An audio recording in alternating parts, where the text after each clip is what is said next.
Sound off for Chesterfield. Chesterfield is best for you. First cigarette with premium quality in both regular and king size. Chesterfield brings you Dragnet.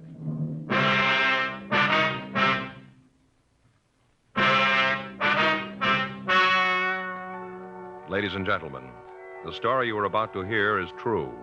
The names have been changed to protect the innocent.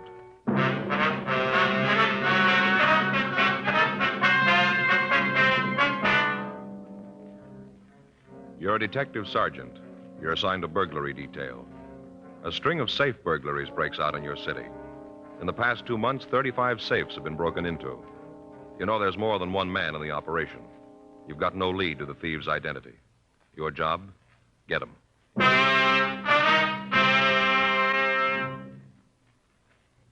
Years ahead of them all.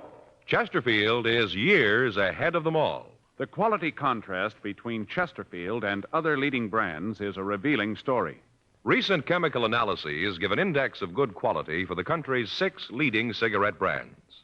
The index of good quality table, which is a ratio of high sugar to low nicotine, shows Chesterfield quality highest. Chesterfield quality highest. 15% higher than its nearest competitor. Chesterfield quality highest. 31% higher than the average of the 5 other leading brands. Yes, Chesterfield is first with premium quality in both regular and king size. Don't you want to try a cigarette with a record like this?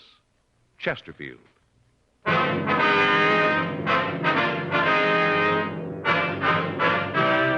Dragnet, the documented drama of an actual crime. For the next 30 minutes, in cooperation with the Los Angeles Police Department, you will travel step by step on the side of the law through an actual case transcribed from official police files. From beginning to end, from crime to punishment, Dragnet is the story of your police force in action.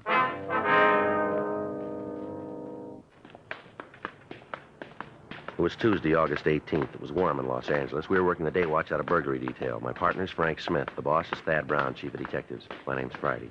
It was 1:34 p.m. when we got to the second floor of the Central Jail building, the crime lab. Couldn't sleep last night. Faye and I had another beef. Oh, what about this time? Cards, you know, canasta. Yeah? Folks next door came over after dinner and we got to playing. They play real good. Mm-hmm. And it wasn't long before we were really getting schlocked. What? You know, schlocked. Beaten. Oh. Terrible. Yeah. Last hand, they go down right away, Joe. Seemed like everything I threw them they could use. Picked up everything. I couldn't do anything right. Just kept building up mells, they did. Big thing for us was to get out as quick as we could. You know, get the hand over with. Yeah. Faye wasn't doing any good. Finally, I still don't know how they let it happen. I got enough points to go down, so I asked Faye if it's okay. Uh-huh. You have to do that, you know, ask your partner's permission Yeah, to get the hand over. Yeah. You know that? Well, I've played it a couple of times. Yeah, with you, remember? Oh, that's right. Well, you might not believe it, but you know what she said? No. Just sat there, said she didn't think it was time. Is that right? Yeah. I know it's kind of picky, but there they were, the other kids just piling up points, schlocking us all over the place. Slocking. Yeah, hand went around a couple of more times. Each time I asked Faye if she wants to get out. Each time, you know what she says? No. That's it. No. Well, what finally happened? Oh, the other folks ran out of cards. Wasn't any more play, so they got out. 3,600 points. And I found out why Faye didn't want to quit. Why? Had a deuce. What? A deuce, a 2, you know? Yeah. Well, she said she didn't want to get caught with it. Yeah, well, we better get started, huh? Wait a minute, that's not the worst of it, let me tell you. All right. All night we're playing, see, all night. I'm saving cards, you know, I'm like tens. Like to get tens. I save tens. Yeah, I guess everybody saves tens. Well, I save more than other guys. We get all through, and you know what? We find out there are only 7 tens in the deck. One of them's missing. All night, there's 7 tens. Well, that's dreadful. Well, I tell you. You were schlocked. Schlocked. Didn't sleep a wink. Friday? Yeah, Ray. Back here. Girl's out to lunch. Come on back. Hi, how's it going, Ray? Moving around, that's about all. Hot out, huh? Yeah, paper says it's going to go over 90 today. Too hot for me. Yeah. Well, how you coming on the job this morning? Just finishing up. Looks like the rest of them. Yeah. Got some pictures here. Take a look. Here's pictures of the marks they left on the door this morning. Mm-hmm. See those 2 long scratches on the wood? Yeah, here? Yeah, now, over here's a picture from the Argosy Manufacturing Company's door. Mm-hmm. See? Yeah. Same 2 marks. Pretty safe bet to figure that both doors were open with the same pry bar. Yeah, same type of entrance made this time, huh? Yeah, just the 1 mark on the door. They know what they're doing. Insert the bar, hit it once, and the door opens. Mm-hmm. How about the safe? What do you got on that, right? Here. This is the picture we got of the room, same as the others. Standard rip job, nothing different there. How about marks? No help there. Here's the pictures. Looks like the same tool that was used on the other jobs. Did you find anything else, Ray? No, at least nothing that helps. Leighton Prince picked up a couple from the safe, belonged to the manager of the place. Nothing else that gives us anything. Well, I'd say that was the same bunch. Yeah, either that or they're lending their tools to the boys in the neighborhood. Yeah, well, that isn't likely. Cigarette, Ray? Yeah, thanks. Frank? Here's the light. Ray? Thanks. Really leaning on you guys for this one, huh? Yeah, Skipper's taking a lot of heat. What's this make for him? 34, 35? 35, 6 months. Get any nearer to him? No, not much. Got anything to tell how many men there are? It'd be hard to say for sure. The way they work figures about 3 or 4, maybe. Yeah, that's the way it looks. Take that number to pull off the operation as smooth as they're doing it, though, Ray. You got anything at all to work on? Well, we checked around town. There aren't any rumbles. One of the tightest gangs that we've seen in a long time. Doesn't seem like anybody outside knows what's going on. We checked the places around. Nobody's spending a lot of money they can't account for. How much they take so far? Well, what they got this morning, let's see, it comes to a little under $36,000, doesn't it, Frank? Yeah. What about you, Ray? You turn up anything we can use? Nothing that points any place. We know how they got in, how they hit the safe. That isn't going to help much. Same M.O. as the others. You haven't got any idea who they are, huh? No, nothing. Had any idea who they are, we could maybe use the anthracene on their tools. That's great. We got to find the tools before we use that. We got no idea where they plant them. Mm-hmm.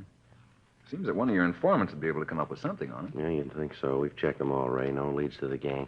Doesn't seem there's anybody in town that knows who they are. Anybody new operating around? No, we checked that out, too. We've had the stats office make so many runs that they're wearing out the cards. M.O. isn't new. It's been used before, but all the possibles have been checked out. Stuff from Brereton up at CII, the other lead from the APBs, they all have been cleared. Now, we got just what we started with, the gang working when they want to, where they want to, and there's nothing we can do about it. Well, I wish there was more I could do to help out. Yeah. I got to get back to work. Got some precipitant tests homicide wants this afternoon. Yeah, well, we'll see you later, Ray. Right. You want this stuff booked? Yeah, we'll take care of it. Okay. Excuse me a minute. Yeah. Crime lab, Pinker. Yeah? Yeah, they're both here. Which one? Yeah, hold on. Joe? Yeah? You, office. Thanks. Friday. Oh, yeah, Chandler. Uh-huh. Wendy call. Yeah, well, what's that number? 4? Right. Yeah, I'll call him right away. Right. Bye. Chandler, huh? Yeah, Don Jackson called, said he wanted to get in touch with us. Jackson? Doesn't ring any bells. It's the guy we pinched last month. Remember? Looked like the guy who was in on the service station jobs. Oh, yeah, I remember. Guy with the wax mustache, huh? Mm-hmm. Hello. Don Jackson? Well, could I speak to him, please? Don, it's Joe Friday. Yeah. Mm-hmm. Yeah, well, it's 1:47 now. Take us about 10 minutes. How about 2? All right, fine. Yeah, we know where it is. Right. We'll see you there. All right, bye. What's he want? He wants to see us about the rip jobs. Yeah? Says he's got a rumble on him.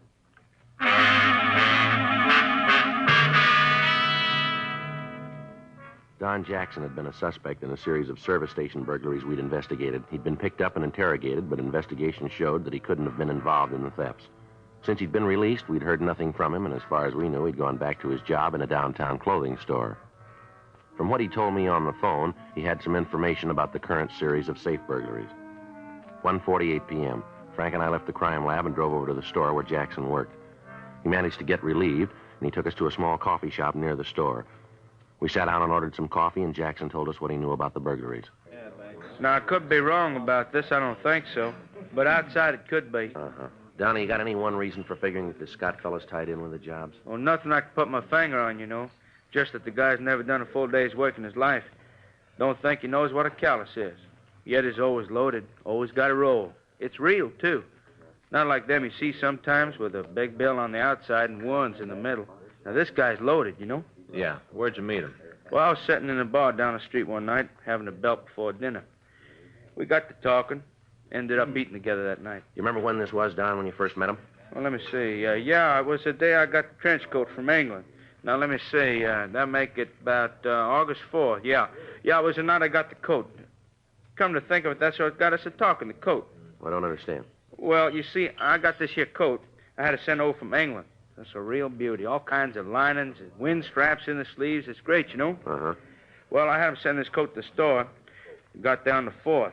I had it with me that night. And Scotty noticed it, and we got to talking about clothes and went to dinner. He asked me how much the coat cost.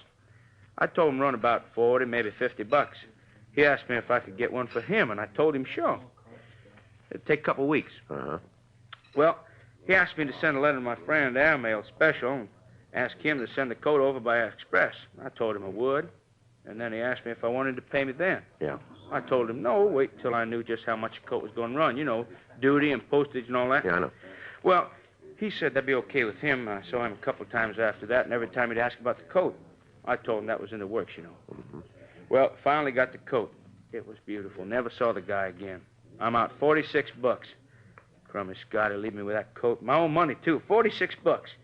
I don't make enough to lose that kind of money, you know. Well, that's too bad, Jackson. But why do you figure this Scott had anything to do with the burglaries? Well, now, I just told you. For one thing, the money. Always had a lot, but I never had a job. No place to get the money. Not only that, but one night, well, I saw him. We were going out to dinner. And he said he couldn't quite make it then. That something had come up. That he had to take a rain check, you know. Uh-huh. Well, I asked him what had come up, what was so important. He said he had to see a guy over in East L.A., some sort of a business deal. You say what this deal was about? No, he wouldn't say. The next day he shows up loaded. Got to roll on him, choke a horse. Now, I asked him where'd he get it. I kid him about being one of the guys who ripped the safe in the Argosy plant. What'd he say to that? Nothing, just got real serious, you know. Asked me why I asked him that. What made me think he was in on the job? I kept telling him I didn't know anything about it. I was just kidding. He finally bought it and said it was okay, but he said I shouldn't go around saying things like that. All right, go ahead. Well, I got the coat and looked Scotty up to give it to him. Wouldn't pay for it. They lost the coat thing up or something. I don't know, sent the wrong size, and I'm stuck with it. He wouldn't have anything to do with it. I figure since I ordered it for him, it ain't my fault that it's big. He should pay for it, you know, $46. Now, any way you look at it, I laid out the dough. I figured he should make good on it. He wouldn't do it. And I got sore, and I figured that maybe you'd like to know how he acted about the Argosy job. Lousy bum. $46 that coat cost. You know where this Scott lives? No, I haven't got the slightest idea. But I got his phone number, though. I'll give you that. Can you give us a description on him? Sure, he's a sneaky little guy. No wonder the coat won't fit. Little bitty guy, you know. Yeah. Now, you say his full name is Leonard Scott, is that right? Yeah, crummy bum. I hope you get him. Well, we'll talk to him, Don. He knows something about it. I'll bet money on it he knows. Say, I don't like to bring this up, but you guys could do me a big favor, you know. What's that? No, I don't suppose you could. What is it, Don? You know anybody could use a size 52 trench coat?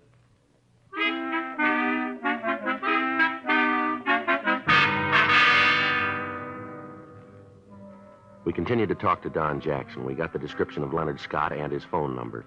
3:15 p.m., we drove back to the city hall and checked the name through R&I. We came up with several possibles. The mug shots were pulled on them, and they were shown to Jackson. He was able to identify one of them as the man he'd told us about. The suspect had a record for burglary and had served 2 terms in the state penitentiary at San Quentin. He'd served his full term and was not on parole. We checked the last address on his convict registration card, and we found that he lived in a rooming house on West 11th Street. The phone number he'd given Jackson was the same as the one on the registration card. We drove over to talk to him. We found that he wasn't in his room, and from the landlady, we learned that he was expected back around 7 that evening. We checked his room in company with the landlady, and then we called the office and told them where we were in the event they had to contact us. We waited in the living room of the house for the suspect to return. 7:15 p.m. Joe. Yeah, he matches the description, doesn't he? Come on. Just a minute. You Leonard Scott? Yeah.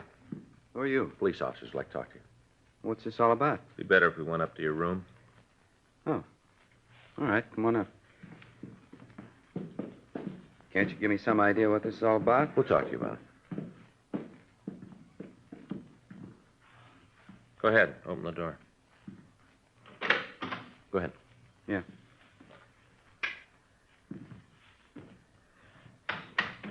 Okay, what's the pitch? You've been through it before. You're an ex-con. You know the pitch. You tell us what you do for a living? I work. Doing what? I'm a salesman. What do you sell? Different things. What's all this prove? You guys coming in here making like big men? I'm going straight. I work for a living. Now, either tell me what this is all about or get out of here. You remember what you were doing on August 4th? It's a long time ago. Remember what you were doing? You have to think about it. It's a long time ago. All right, you take your time. We like to know. August 4th, huh? Yeah. No, sorry, fellas. Can't remember a thing. How about the 5th? Same there? 6th? Nothing? How about the 7th of August? Oh, I can give you a hand there. I had a dinner with a friend. Then we went to a show. I had a few drinks after, and then I came home. Who's the friend? Fella I know. What's his name? Why I got to tell you that? We got to check your alibi. What do I need an alibi for? I haven't done anything. My time's clean. I got nothing to explain to you. Now, maybe you can clear up a few things for us. I always like to help the cops out. What do you want to know? How come you remember what you were doing on August 7th? You got trouble with time before then, haven't you? What's so important with the dates? Maybe if you tell me what you're after, I can help you out. You quit being cagey, maybe I can come up with the answers. The Argosy manufacturing plant had their safe ripped open on that night. You look good for the job. Oh, you're out of your mind. Yeah, we got a witness who tells us you showed up with a pocket full of money the next day. You've fallen twice before for burglary. You can't account for your time before or after the date, but you happen to have an alibi for the night of the heist. You got no steady job, but you got plenty of money. Now, come off it, Scott. We got you nailed for the jobs, and you know it. You got a choice of giving us a hand on this thing, and it'll be marked down in your favor, or you can be a big man and stand for this thing alone. It's up to you. We'll play it any way you want. You figure you can make me for the jobs? Looks like it won't be too tough. You're in the middle, Scott. Why don't you cop out? What do I get for turning pink? I told you it'd be marked down that way. How about it, Scott? All right, I guess I got to go with you. I wasn't in on the jobs. I didn't really have anything to do with the casing. I helped a little bit. Not much, just a little. Where'd you figure in it? Once I worked as a lookout for him. Who are they? I can give you the names. Like to see you get 'em, lousy bunch. Hope you get 'em good. Make every one of 'em lousy bums the way they treated me. What do you mean by that? Big deal. Had the cops running around in circles. Big deal. Nothing. Work along with them. Everything will be fine. Big deal. How many of them are there? 4. 4 real bums. They said they were going to take care of me. They told me I'd get my share of the money. Lousy liars. One job I was with them. After that, they told me I hadn't done enough to earn my way, that I wasn't any help to anybody. Well, next time you see them, you can tell them. Yeah? They were wrong.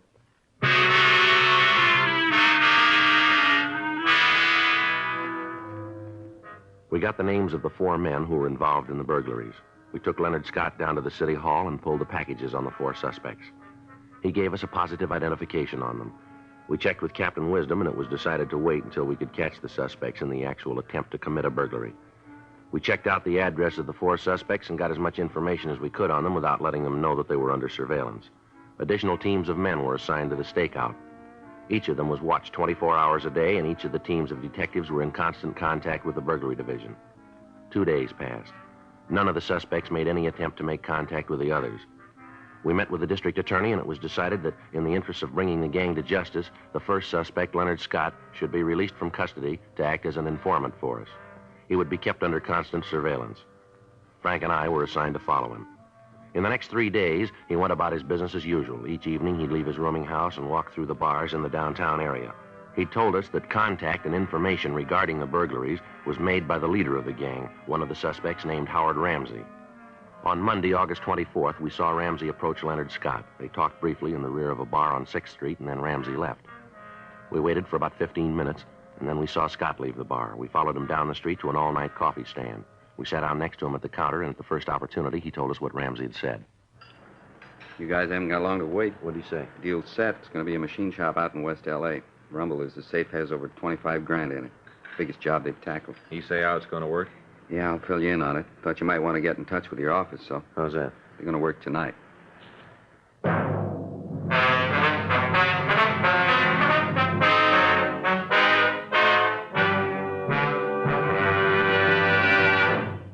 You are listening to Dragnet, the authentic story of your police force in action. Don't you want to try a cigarette with a record like this? Chesterfield, first to give you premium quality in both regular and king size. Chesterfield, first choice of young America. From a survey of 274 leading colleges and universities. Chesterfield, first to give you this report. A doctor has been making thorough examinations of a group of Chesterfield smokers every 2 months for a full year. And he reports no adverse effects to the nose, throat, and sinuses from smoking Chesterfield. Try Chesterfield, regular or king size. Chesterfield is America's best cigarette buy.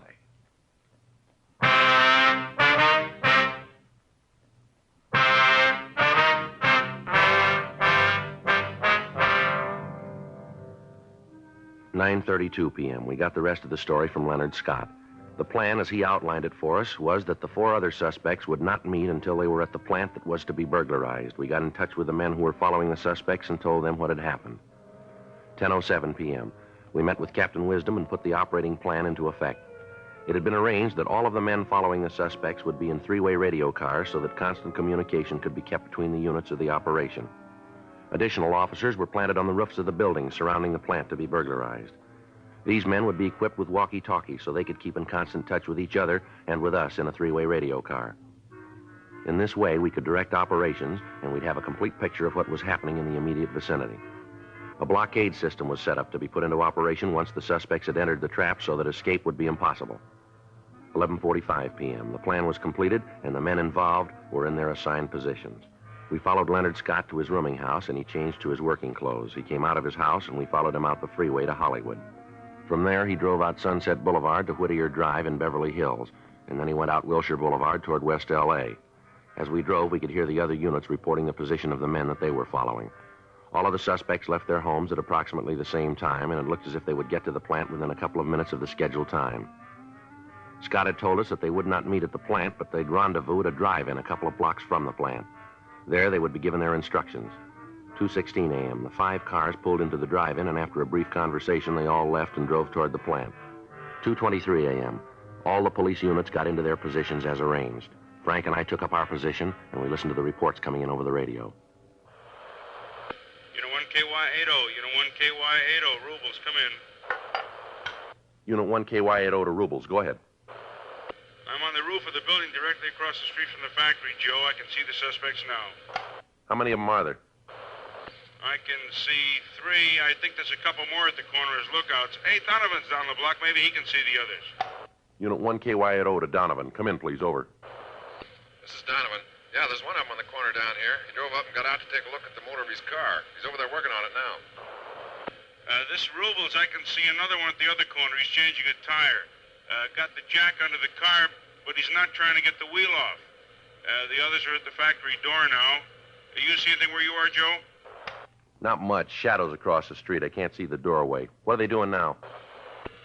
They're inside now. They forced the lock on the door and got inside.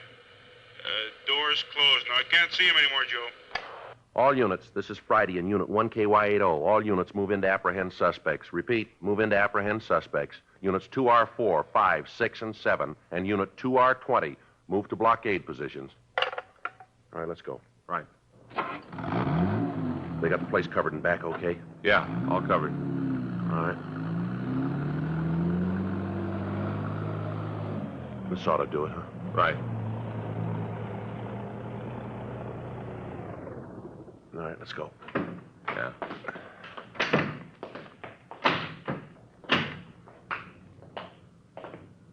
Well, I got the lookouts. Yeah, I see. Well, let's take it easy, huh?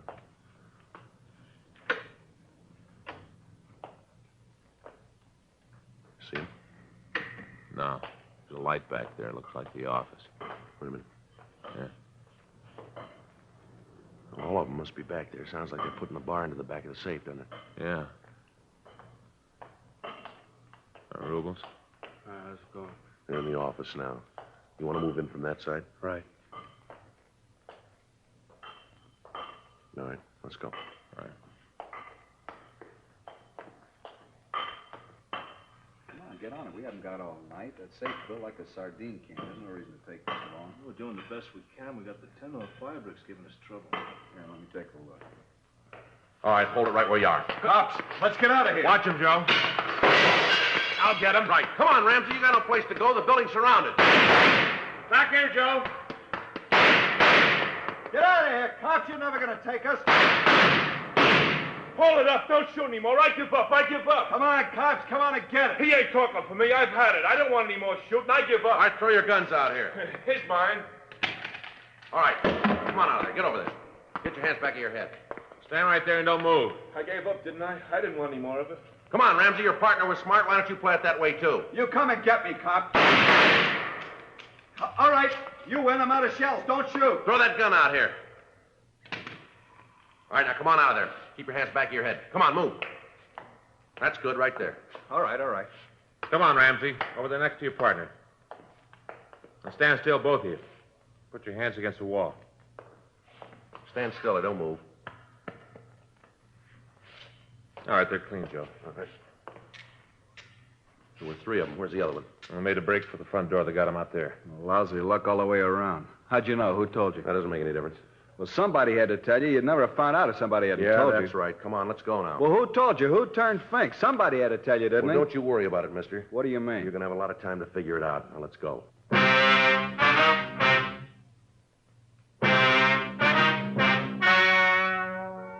The story you've just heard was true. The names were changed to protect the innocent. On January 14th, trial was held in Department 89, Superior Court of the State of California, in and for the County of Los Angeles. In a moment, the results of that trial. Now, here is our star, Jack Webb. Thank you, George Fenneman. I'd like to talk to you people who don't smoke Chesterfields. I'm convinced that if you try just one carton, you'll find that they're best for you. They're milder, and they have a wonderful taste. Most important, they have premium quality in both sizes, regular or king size. So pick up that carton, will you? Chesterfields. Try them.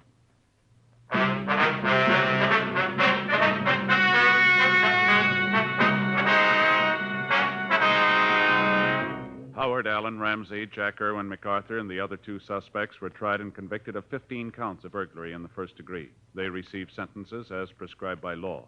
Burglary in the first degree is punishable by imprisonment in the state penitentiary for a period of not less than 5 years. Because of his cooperation, Leonard James Scott was given a lighter sentence and at the conclusion of his prison term was placed on probation for a period of 2 years. Ladies and gentlemen, we wish to thank the editors of TV Guide for the cover picture and story on Dragnet.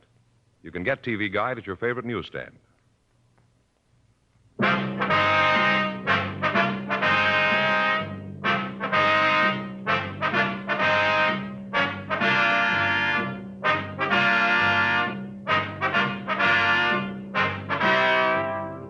Just heard Dragnet, a series of authentic cases from official files. Technical advice comes from the Office of Chief of Police W.H. Parker, Los Angeles Police Department. Technical advisors, Captain Jack Donahoe, Sergeant Marty Wynn, Sergeant Vance Brasher. Heard tonight were Ben Alexander, Olin Soule, Vic Perrin, Jack Crucian. Script by John Robinson. Music by Walter Schumann. Hal Gibney speaking. For a million laughs, tune in Chesterfield's Martin and Lewis show, Tuesday on this same NBC station. And sound off for Chesterfields. Either regular or king size, you'll find premium quality Chesterfields much milder. Chesterfield is best for you. Chesterfield has brought you Dragnet, transcribed from Los Angeles.